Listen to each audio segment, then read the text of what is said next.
नमस्कार दोस्तों, मैं हूं अतुल सिंह।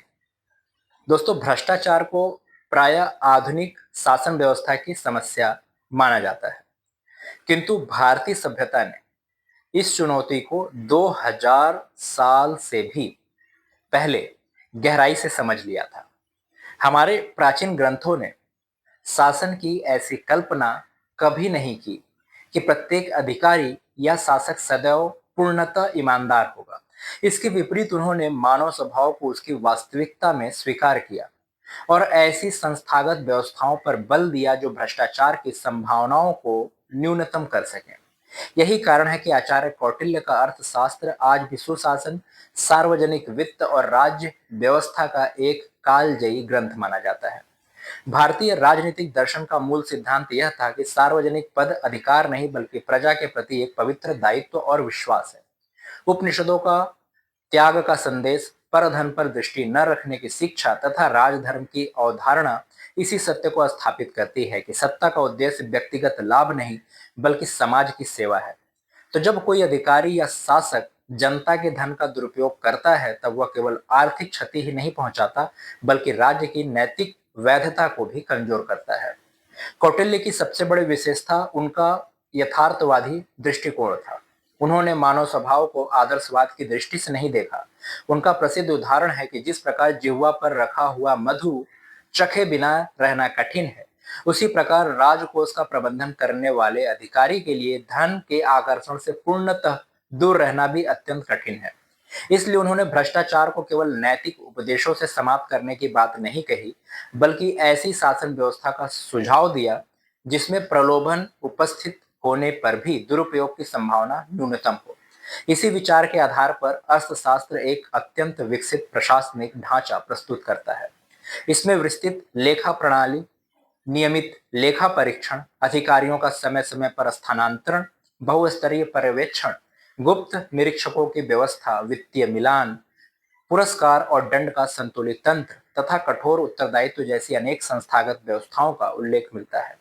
कौटिल्य के लिए भ्रष्टाचार कोई अपवाद नहीं था बल्कि शासन का एक अस्थायी जोखिम था, जिसका समाधान केवल सुदृढ़ संस्थाओं और निरंतर सतर्कता से ही संभव है। किंतु भारतीय परंपरा केवल संस्थागत व्यवस्थाओं पर ही निर्भर नहीं है। हमारे ग्रंथ स्पष्ट रूप से बताते हैं कि धर्म संस्थाओं को दिशा देता है और संस्थाएं धर्म को व्यवहार में उतारने का माध्यम बनती हैं।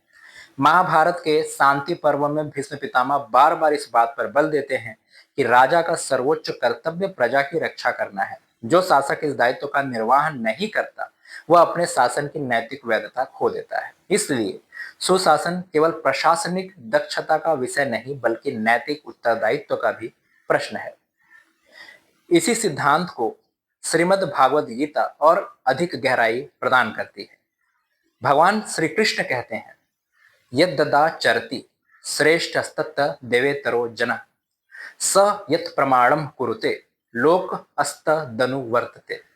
अर्थात समाज अपने श्रेष्ठ व्यक्तियों और नेताओं के आचरण का ही अनुसरण करता है। इसलिए शासन का सबसे प्रभावी भ्रष्टाचार निरोधी साधन नेतृत्व या व्यक्तिगत चरित्र है। यदि सर्वोच्च पद पर बैठा व्यक्ति ईमानदारी, निष्ठा और कर्तव्य परायणता का उदाहरण प्रस्तुत करता है, तो वही संस्कृति धीरे धीरे संपूर्ण प्रशासनिक व्यवस्था में विकसित होने लगती है। तमिल साहित्य की अमर कृति तिरुवरकुरल भी इसी सत्य को दूसरे रूप में व्यक्त करती है।